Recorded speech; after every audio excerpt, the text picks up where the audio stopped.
Paz do Senhor, amados irmãos, louvado seja o nome do nosso Deus. Que bênção nós estarmos mais uma vez aqui para juntos nós aprendermos a palavra do Senhor e já estamos no terceiro trimestre de 2023 com esse tema, a Igreja de Cristo e o Império do Mal, como viver nesse mundo dominado pelo espírito da Babilônia. E graças a Deus nós já chegamos na lição de número 3, tá? A lição de número 3 tem esse tema, o perigo do ensino progressista.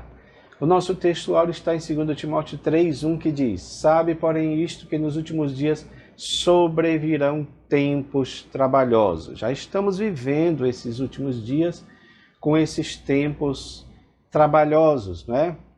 Onde ali há uma lista de, digamos assim, especificações sobre como os homens seriam nos últimos dias, né? E isso nós estamos vendo cada vez mais. Meus amados, o nosso gráfico esboço, ele está dividido em 3 pontos, não é? Que fala a descaracterização do cristianismo, tá?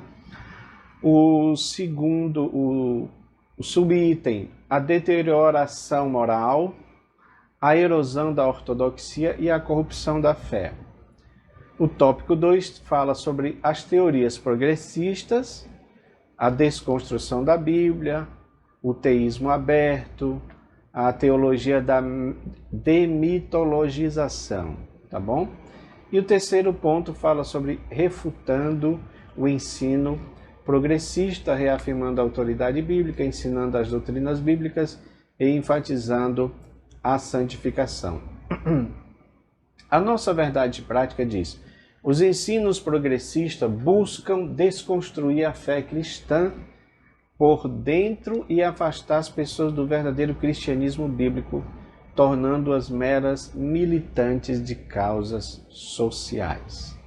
Então, essa lição, ela, mais uma vez, ela se supera, porque nós temos aqui assuntos altamente atuais e que, de fato, precisam ser levados a sério, precisam ser ensinados aos nossos alunos, né, com propriedade, tá bom?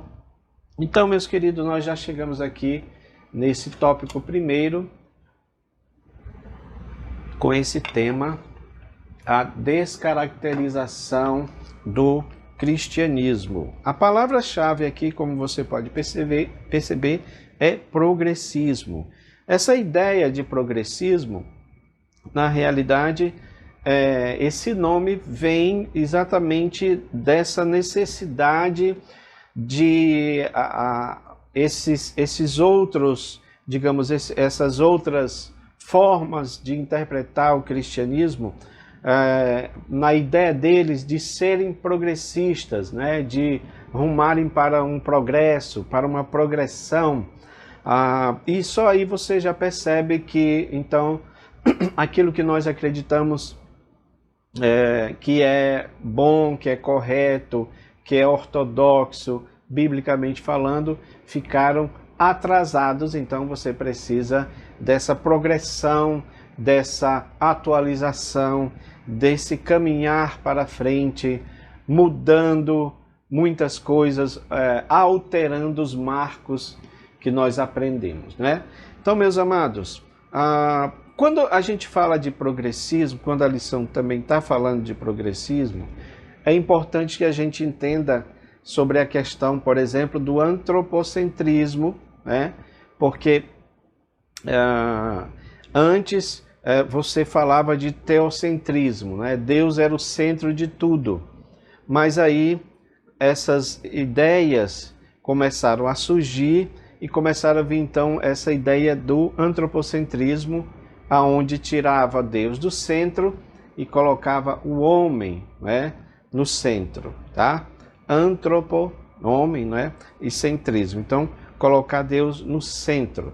Tá bom? Colocar o homem no centro, tirar Deus do centro e colocar o homem. Ou seja, o homem seria aquele personagem mais importante até do que Deus mesmo. Aí você vê outras ramificações disso daí. Por exemplo, o racionalismo, que já trabalha mais a questão da razão, né? Dá mais lugar, a razão. Então, a razão para eles é o mais importante do que o sobrenatural, do que o metafísico, do que o espiritual, né? E também a questão do humanismo, né? O humanismo tem essa mesma ideia de pensar apenas naquilo que é terreno, deixar aquilo que é espiritual, aquilo que é voltado para Deus, deixar isso de lado e pensar apenas na questão mais materialista, tá? É daí que vem essa ideia do materialismo propriamente dito. Então, meus amados, tudo isto tem a ver com essa questão do progressismo, tá bom? Aqui no nosso ponto trata sobre isso, né? A descaracterização do cristianismo, que começa com essa deterioração moral.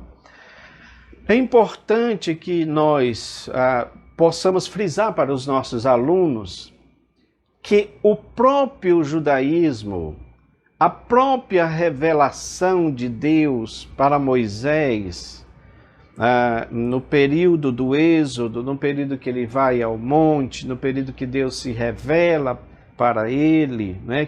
Porque a realidade é que Deus vai se revelando aos poucos, né? Para o povo judeu, né?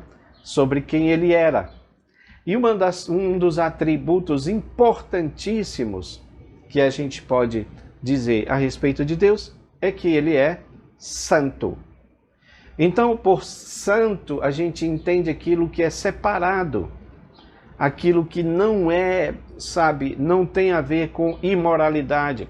E é interessante porque esse requisito você vê presente exatamente nos deuses cananeus, nos deuses babilônicos, e todos os outros aqueles deuses ali, né? Haja visto que você tinha lá os postes ídolos, você tinha lá a prostituição cultural, onde o sexo era feito com base na adoração aos deuses, tá bom? Quando Deus se revela para Moisés, Deus se revela como um Deus santo, um Deus justo, um Deus puro, um Deus que não compactua com o mal, né? Então, a gente entende que isto também foi passado para o próprio cristianismo, né? Embora cristianismo é uma forma de nós falarmos, nos referir às doutrinas de Jesus, mas Jesus mesmo não veio fundar um cristianismo. Mas se nós podemos denominar, então a gente faz dessa forma, né? O cristianismo puro, o cristianismo verdadeiro, o evangelho de Jesus também é um evangelho que pauta pela moralidade, pela santidade, pela santificação, tá? Então é importante que a gente diga isso, porque de fato, nesses últimos dias em que nós vivemos,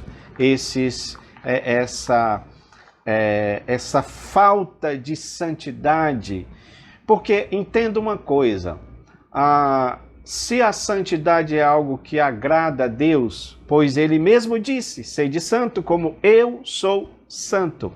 Então, podemos dizer, por dedução, por inferência, que o contrário disso também é verdadeiro, né? A imoralidade, a falta de santidade é algo que desagrada profundamente a Deus, tá bom? Meus amados, aqui no tópico 1, ele ainda fala sobre o relativismo, tá? O relativismo, o enfraquecimento da doutrina bíblica e o relativismo, que não aceita nenhuma norma moral, instiga a má conduta da humanidade. De fato, o relativismo é algo muito importante para que a gente possa colocar, tá, em evidência aqui, para falar sobre isso aqui. E eu já tenho um gráfico que é antigo, esse aí que você está vendo. Esse gráfico fala das duas coisas, da integridade e do relativismo, né? Então, integridade é tornar unido, é formar um todo, um completo. O cristão, ele é íntegro, ele precisa ser íntegro porque ele faz parte do corpo de Cristo. E o corpo de Cristo é santo, o corpo de Cristo é puro, é a igreja do Senhor. Então, a igreja do Senhor ressalte-se a igreja corpo de Cristo, a igreja mística, a igreja espiritual, tá? Então ela é santa, né? E quem é íntegro, quem vem para o Evangelho de Cristo, quem aceita o Evangelho de Jesus, também está inserido no corpo de Cristo, haja vista que ele precisa ter essa integridade, tá bom? E o relativismo são valores relativos, parciais, né, onde a moral e a ética dependem da experiência de cada pessoa, né? Não existe verdades absolutas, né, e leis absolutas e universais, tá bom? Esse símbolo aí é o símbolo, né, bastante usado nas religiões orientais, especialmente do taoísmo, né, onde mostra mais ou menos a ideia do bem e o mal juntos, né?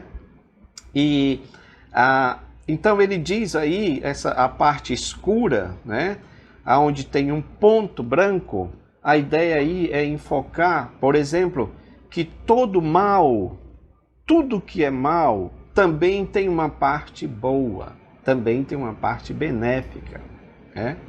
Assim como todo bem, representado pela parte branca, clara, né? E tem um ponto escuro, então todo bem também tem o seu mal. Porque tudo, segundo eles, depende do ponto de vista, tá? Então tudo vai depender, meus irmãos, do ponto de vista, de como se enxerga, de como se entende as coisas, né? Nessa interpretação, tá? Porque já que não tem valores absolutos, então, por exemplo, a fé não é absoluta, né? A crença em Deus não é absoluta, a santidade não é um valor absoluto, a moral não é um valor absoluto, então a pessoa pode interpretar como ela quiser. Colocamos aqui um gráfico comparativo, nesse aqui, tá? Sobre o cristão e o ímpio. O cristão, ele é leal a Cristo, mas o ímpio, ele é contrário a Cristo, né? O cristão se baseia na fé, tá? Mas o ímpio, a pessoa voltada para o relativismo, ele vai se basear na própria razão. Porque a razão, o que ele acha que é o correto, tá? É a própria razão dele, tá? Então o cristão se baseia na ética da palavra de Deus, mas aquele relativista, ele se baseia na própria ética. Porque ele cria uma própria ética, né? Isso é importante a gente também frisar, porque é isso que nós estamos vendo acontecer nesses dias em que antecede a volta do Senhor. O cristão, ele glorifica a Deus, tudo em nós glorifica a Deus, né? Bendize a minha alma ao Senhor e tudo que é em mim, bendiga o seu santo nome. Já nós vemos isso na palavra de Deus, no Salmo, né? Mas o ímpio não, ele se autoglorifica, ele atribui a si mesmo o seu sucesso profissional e em todas as outras áreas ele atribui a si mesmo. Ele é a medida da sua perfeição, do seu sucesso, tá bom? O cristão pauta a sua vida na Bíblia, mas o ímpio pauta a sua vida no que acha ser certo. Ele tem um padrão de moralidade próprio, visto que tudo lhe é relativo, tá? O cristão busca agradar a Deus, mas o relativista busca agradar aos homens, porque nós estamos vivendo esse tempo de gratidão, de agradar aos homens, né? O cristão respeita o mais fraco, mas o ímpio relativista despreza o mais fraco. Fraqueza para eles é algo horrível que não pode ser, digamos assim, tolerado, né? Meus amados, eu ainda tenho aqui esse outro gráfico falando sobre o relativismo. Acredito que esse gráfico aqui ele está bem, bem claro para a gente entender o que é o relativismo. Por exemplo, o relativismo moral diz que a verdade absoluta não existe e que tudo depende do ponto de vista de quem vê, já que tudo é relativo. Olha só, você tem aí dois personagens, não é? E aí você tem um número, eles estão olhando para o número, tá? E um deles diz que o número é 6, mas outro, porque está invertido a visão dele, então ele diz que é 9. Então é mais ou menos para exemplificar essa ideia do relativismo, né? Tudo depende do ponto de vista do que você vê, né? E nós temos aqui uma frase de George Orwell, que ele disse que o próprio conceito de verdade objetiva está desaparecendo do mundo. Irmãos, preste atenção que essas ideias, é isso, professor, que a gente tem que falar para os nossos alunos. Essas ideias, esses ismos, esses relativismos, e isso não é algo que você encontra numa igreja, tá? Numa igreja você não vai achar uma placa denominacional, igreja relativista, não. Isso são ideias, são conceitos que são propagados em todas as áreas. Por exemplo, George Orwell é um escritor, então ele escreveu um livro onde ele fala sobre isto, tá? E esta mesma frase é citada pela personagem, né, que é a parceira, digamos assim, a namorada, digamos assim, de Peter Parker, que é o Homem-Aranha, né, alter ego Homem-Aranha, no filme De Volta para Casa, se não me falha a memória, são várias sequências, né, são vários filmes, num deles ela cita esse conceito de verdade objetiva. Ela cita essa frase de George Orwell. Então, o que essa frase quer dizer? Que não existe uma verdade absoluta. Irmãos, esse é o ponto muito importante. Porque aí você tem aqui o outro lado, aqui, ó. Os princípios bíblicos, eles são absolutos, eles são universais, eles são imutáveis. Então, por absoluto, quer dizer que eles vêm de Deus, porque Deus é absoluto. Então, não existe relatividade em relação a Deus, tá? Ele é o que é, ele faz o que faz, ele diz o que diz, e o que ele diz está dito, o que ele faz está feito. O que ele é o que ele é e não muda. Ele mesmo disse que não muda, tá? É esse terceiro ponto aí. Por que são imutáveis? Porque fazem parte da imutabilidade de Deus, que é um dos atributos de Deus, a imutabilidade. Porque eu, o Senhor, não mudo, tá? E é importante a gente diga isso, é importante a gente cite os versículos, né?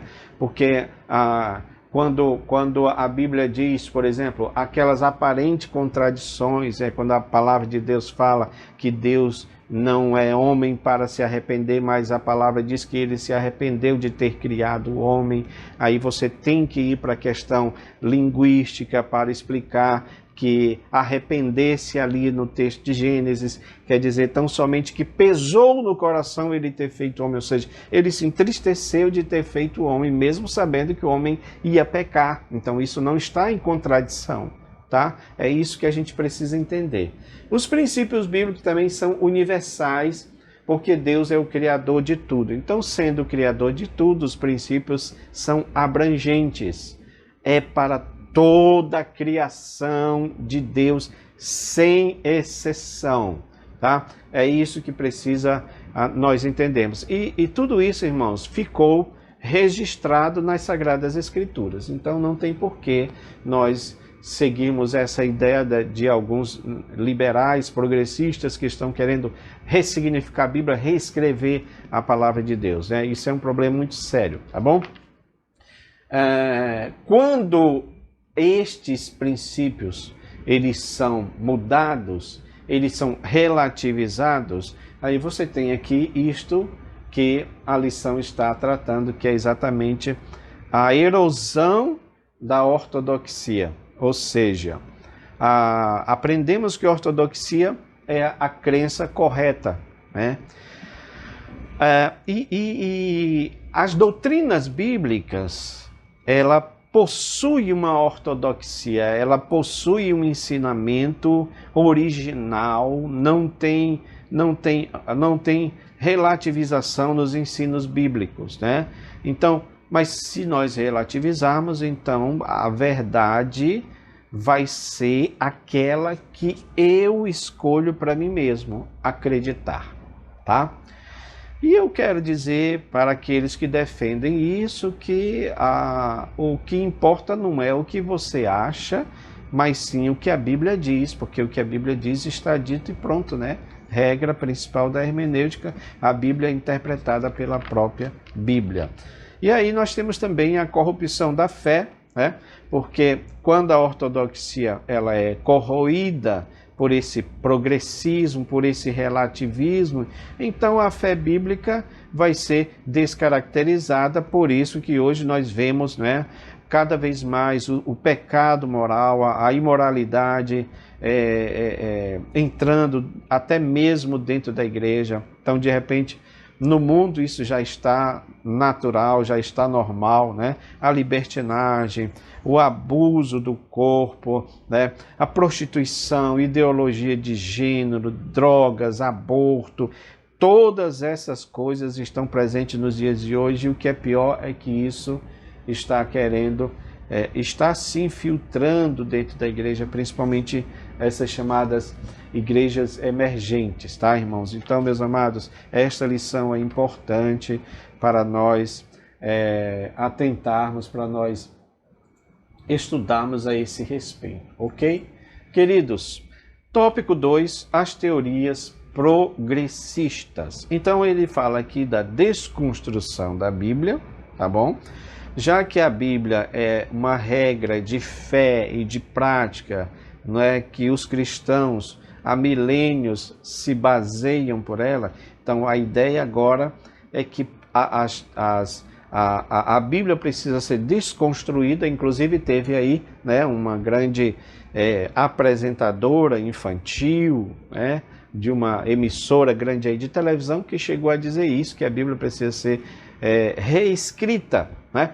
E tem pastores também, né, evangélicos, que estão também dizendo isso, que a Bíblia precisa ser reescrita. Essa é a ideia, né? Aí você tem aqui o teísmo aberto, da teologia neoliberal, da teologia progressista, né? Que é este ensino, né, aonde Deus é limitado, não conhece o futuro, não conhece detalhes, né, não tem o controle absoluto, né? Essa teologia também, meus irmãos, é chamada de teologia do processo, tá? Por que teologia do processo? Porque a ideia deles é dizer que Deus está aprendendo com o processo da história. À medida que a história acontece, Deus está aprendendo, Deus está conhecendo a história enquanto ela se desenrola, tá bom? Isso foi falado por um pastor, né, que era pastor, inclusive, de uma Assembleia de Deus, foi intérprete de Jimmy Swaggart aqui no Brasil, né? E hoje esse pastor ele está com essas ideias, né? Inclusive quando houve aquelas tsunami na Ásia, né? 2004, que matou mais de 5.000 pessoas, né? Foi algo assim tremendo aquilo que aconteceu. A ideia desse pastor é dizer que Deus não impediu aquilo, não impediu que aquelas ondas acontecessem e matassem tantas pessoas, porque Deus não sabia do que ia acontecer. Pasmem vocês. Então, o atributo de Deus, onisciência, que tem todo o conhecimento, já não é mais válido para Deus, porque Deus não conhece. Irmãos, sejamos realistas. É verdade que muitas vezes acontecem coisas na nossa vida, no mundo, que nós não sabemos o motivo pelos quais essas coisas acontecem, tirando a vida de milhares de pessoas. Mas isso não é algo para a gente diminuir o caráter de Deus, o poder de Deus, porque Ele continua no trono e Ele continua no domínio, no controle de tudo, tá? Lembro-me do texto que diz: do que se queixa o homem? Se queixa dos seus próprios pecados, da sua própria índole. Ora, não é o homem que está provocando todo tipo de males, até mesmo na natureza? A palavra de Deus diz que a natureza ficou amaldiçoada pelo próprio pecado do homem. Então, todas essas coisas, todos esses acidentes, todas essas catástrofes, têm sim o seu nascedouro, tem sim a sua origem no próprio pecado do homem. Por isso que Paulo nos informa em Romanos 8, né, que a terra geme com dores de parto. Então, não vamos colocar a culpa de algo que é nosso em Deus. Do que se queixa o homem? Se queixa de si mesmo. Se queixa do seu pecado. Se queixa da sua arrogância. Se queixa da sua forma de tratar a criação de Deus. Tá? Então, isso aqui é importante. Meus amados, aí nós temos a teologia da demitologização, né, que diz que tudo é mito, né, que tudo as coisas da Bíblia são mitos. Né? Inclusive, aqui cita um dos autores, né, Rudolf Bultmann, que propôs esse programa, né, de colocar que muitas coisas da Bíblia são mitos. Para isso, eu quero mostrar para vocês esse gráfico, tá? Que eu acredito até que esse gráfico você pode, porque tudo que eu falei aqui anteriormente relacionado ao ponto 2 está relacionado com esse gráfico, tá? Porque esse gráfico está falando do progressismo, do liberalismo, né? E então ele mostra, né, um personagem que vem descendo, ele vem lá do cristianismo, digamos assim, né, do que ele acreditava, e ele vem em escala descendente, né, ele vem descendo até ao ateísmo, né, até a falta de fé completa, e por que não dizer até o inferno? Porque, de fato, o inferno é uma vida sem Deus, tá? Uma vida sem Deus. Temos aqui 5 pressupostos desse progressismo e liberalismo. E aqui nós vamos só, mais ou menos, ratificar, né? Ou reafirmar, melhor dizendo, tudo que temos falado até agora. Porque isso aqui mostra o seguinte: visão reducionista da Bíblia. Ou seja, a ideia desses progressistas, desses liberalistas, é reduzir a Bíblia, é tirar coisas da palavra de Deus, tá? As coisas que são essenciais, as doutrinas essenciais. Então eles estão reduzindo a Bíblia, eles estão retirando, conforme o próprio Senhor fala em relação ao livro de Apocalipse, mas por extensão a gente pode entender que toda palavra, já que toda palavra é inspirada, então eu não posso retirar e nem posso acrescentar. Eles retiram, eles reduzem a Bíblia e acrescentam os seus achismos, as suas próprias ideologias, tá? Que é esse outro ponto que fala da reinterpretação de doutrinas essenciais, tá? Então, essas doutrinas que são basilares da nossa fé, o que eles estão fazendo? Eles estão reinterpretando, eles estão ressignificando, eles estão dando uma interpretação humanista, uma interpretação mais voltada para o social, para o politicamente correto. Então, esse também é um problema. Outra coisa que é interessante, os sentimentos estão acima da ortodoxia bíblica. Então, não importa se a Bíblia tem uma ortodoxia, uma interpretação própria, que foi aquilo que eu falei a respeito da regra principal da hermenêutica, a Bíblia é interpretada pela própria Bíblia, tá? Mas a ideia aqui é que os sentimentos, os nossos achismos, aquilo que nós achamos que é correto, É isso que é feita a interpretação. Eu interpreto a Bíblia de acordo com o meu sentimentalismo em relação às doutrinas, né? Não em relação à ortodoxia, tá? Outro ponto é: a salvação é pela justiça social e não pela redenção. Nós tratamos sobre esse ponto na lição passada, não é? Então, eu acredito que ficou bem claro aqui, né? Não é pelo fato das pessoas serem pobres, é que a pobreza, de certa forma, vai fazer com que eles sejam salvos, né? Então, você muda o foco, né? Você tira aí a redenção de Cristo para acrescentar outros fatores, tá bom? E a redefinição de termos históricos é o que está acontecendo sobre essa questão da reinterpretação, da ressignificação, né? Porque entra tudo isso que nós falamos, da ideia de reduzir a Bíblia, da ideia de impor no texto bíblico o meu sentimento, o que eu sinto, não. Eu acho que esse texto quer dizer isso, né? É assim que as pessoas estão fazendo. E aí vão mudando os termos, já que nós temos Bíblias, né? Nós temos Bíblias LGBT, LGBTQI+, são tantas nomenclaturas que a gente nem lembra, né, irmãos? Então, tem vários outros tipos, né, de Bíblia, né? Bíblia do politicamente correto. Então, de repente, tudo que tem lá falando sobre escuridão já não coloca mais, porque a ideia é falar de racismo. Então, são coisas que nós estamos vendo acontecer diante dos nossos olhos. Mas olha só, irmãos, se você for, tudo que eu falei aqui está dentro desses, se eu não me engano, 8 itens, tá? Dessa escada descendente, dessa escada que vai descendo direto para o ateísmo, direto para o inferno propriamente dito, tá? Então, primeiro ponto é que a Bíblia não é inspirada e ela também não é inerrante. Ou seja, além de ela não ser inspirada, ela também contém erros.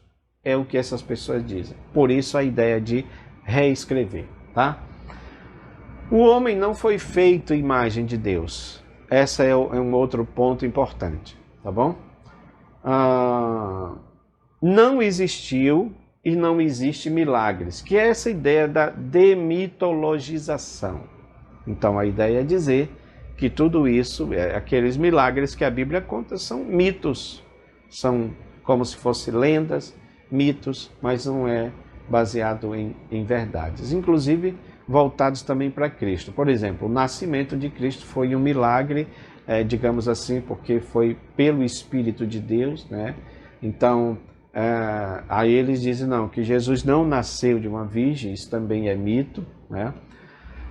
Aí eles dizem também que Jesus não é filho de Deus, né? Que já que ele nasceu de uma relação entre José e Maria, né? De uma relação íntima, então ele não é filho de Deus. Veja que a ideia dessas pessoas é exatamente ir contra as doutrinas basilares da fé cristã, tá bom? E assim as outras coisas também vão sendo derivadas de tudo isso que eles falam, né? Jesus não ressuscitou fisicamente, então a ideia da ressurreição de Jesus para eles é dizer que Jesus ressuscitou de maneira espiritual. Então nós estamos vivendo, segundo eles, a vida de Cristo, mas assim de maneira espiritual, não que ele tenha ressuscitado fisicamente. Ele continua, segundo eles, morto e enterrado, tá bom? Aí é claro que compromete a nossa soteriologia, porque todos esses itens está relacionado com a soteriologia bíblica, tá? Então Jesus não salva dos pecados. Nesse sentido, não existe expiação. Não precisamos, segundo ele, ser salvos dos pecados. Inclusive porque se a moralidade, se aquilo que é moral depende do ponto de vista, aí que entra o relativismo, então eu posso me considerar uma pessoa que não tem pecado, né? Se não tenho pecado, então eu não preciso de acreditar que Jesus me salva dos meus pecados. Essa é a ideia progressista liberalista, tá? Inclusive, pecado aqui para alguns é realmente relativo. Por exemplo, nós não podemos, irmãos, desmerecer o texto bíblico. Se a Bíblia está falando que prostituição é pecado, assim como homossexualismo também, nós não podemos desmerecer, nós não podemos reescrever. Pecado é pecado. Mesmo que alguém não goste, mesmo que nos venham taxar de qualquer uma nomenclatura, como eles estão fazendo aí, né, perseguindo mesmo quem fala a esse respeito, mas a gente ainda assim precisa reafirmar a nossa fé naquilo que a palavra de Deus diz e, infelizmente, alguns pastores já dizem que essas coisas não são pecado, né? Então você pode viver a sua vida do jeito que você quiser. Ora, se é assim, né? Se Jesus não nasceu de uma virgem, se Jesus não é o Filho de Deus, e se ele não é Filho de Deus, então ele não ressuscitou, porque ele não era Deus. Então, não ressuscitando, ele não tem necessidade de nos salvar, nós não precisamos ser salvos. E, consequentemente, também não precisamos acreditar que Jesus vai voltar, porque ele já mora no nosso coração, segundo essas teorias, essas ideias. Meus amados, nós estamos falando aqui dessas coisas, mas isso é uma realidade, viu? Isso é uma realidade que está presente, inclusive, em alguns seminários teológicos, tá? Olha aqui, irmãos, para a gente encerrar, eu quero falar para vocês do tópico 3, falando sobre o ensino, refutando o ensino progressista. Porque eu disse desde o início que essa lição ela é bem apologética, né? Então, ela, de fato, ela é para defesa da nossa fé. Então, precisa ser pregada, precisa ser ensinada, tá bom? Como é que a gente refuta esses ensinos? Reafirmando a autoridade bíblica. A Bíblia diz o que ela quer dizer. A Bíblia afirma o que ela afirma e nós não temos autoridade para reescrever a palavra de Deus. Não existe como você dar outra conotação, outro entendimento ao que está escrito. Reconhecemos tudo isso, que a Bíblia foi escrita por 40 autores, em épocas diferentes, em tempos diferentes, em culturas diferentes. Mas o que precisa entender é que existe uma essência em tudo que está escrito. Essa essência, ela é imutável, tá bom? Então, naquilo que Deus afirmou como verdade absoluta, nós não podemos trabalhar nisso daí para querer ressignificar. É só a escritura mesmo, é só a escritura como regra de fé e de prática, tá bom? Então nós precisamos ensinar essas doutrinas bíblicas e precisamos também enfatizar cada vez mais a santificação, porque sem a santificação ninguém verá o Senhor. Meus amados, eu quero deixar um texto para vocês, que é uma reflexão que nós colocamos lá no grupo, tá? Sobre esse ponto aqui, principalmente o ponto 2, que está falando sobre ensinando as doutrinas bíblicas. Você sabe que o cristianismo, né, o evangelho de Jesus foi algo que que veio depois do judaísmo, é uma boa nova, ou seja, é uma novidade, tá? E claro que você vai ver sim muitas diferenças em relação ao judaísmo, né? Há até quem diga que você precisa abandonar toda a ideia, a lei, né? Abandonar tudo e ficar só com o evangelho, né? O que nós achamos que não é muito importante você falar sobre isso. Aliás, não é coerente você falar sobre isso. Por quê? Porque o Evangelho explica a lei, né? Explica o Antigo Testamento. O Novo Testamento explica o Antigo Testamento, tá? Então, Mas você sabe que isso foi algo que foi crescendo, né, à medida que Deus foi salvando os seus servos, né, especialmente porque os evangelhos eles tratam a respeito da pessoa de Jesus, né, a respeito da vida de Cristo, do que Jesus fez, né, desde o seu nascimento até a sua morte, ressurreição e ascensão aos céus, né? Mas quando você olha para a questão doutrinária, então você tem em Paulo essa figura importantíssima, né? Aí cabe aquilo que ele disse: o que eu recebi do Senhor, eu vos entreguei, tá bom? Esse texto de Gálatas 1:8, eu fiz uma paráfrase dele para ficar mais clara, para que a gente entenda o quanto é importante o ensino das doutrinas bíblicas. E quanto isso era levado muito a sério por esse homem de Deus. Porque eu parafraseei só para ficar bem entendido, tá? Porque o texto original diz: ainda que um de nós, ou um anjo do céu, vos anuncie um evangelho, seja considerado anátema. E quando a gente pega essa parte para falar, geralmente nós nos referimos apenas ao anjo, né, que vem do céu, que traz um outro evangelho e que deve ser considerado anátema. Até porque nós sabemos de várias seitas, religiões até, que foram criadas a partir de uma revelação angelical. Tudo bem.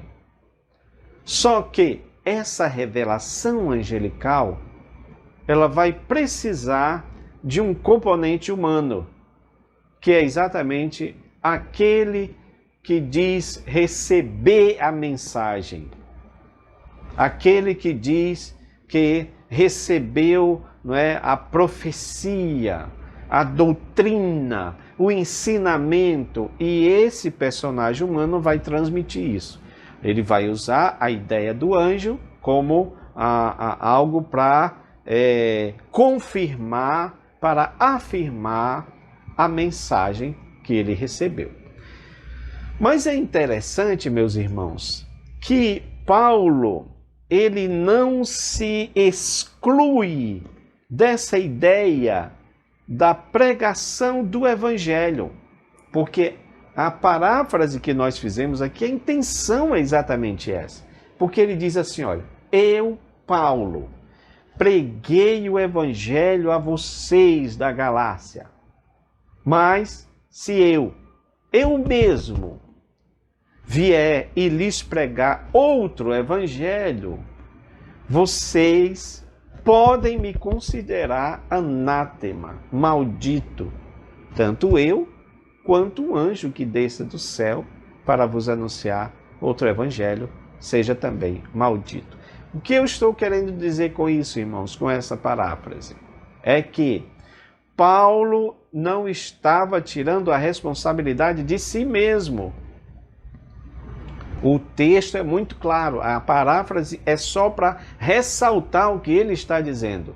Porque tem muitas pessoas aí, falsos mestres, falsos apóstolos, falsos profetas, que falam em nome de Deus quando Deus não disse que era para eles falarem nada.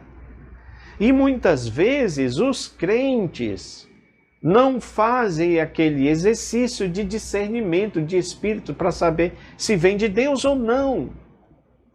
Por isso que essas falsas ideias, né, elas também estão se disseminando, né?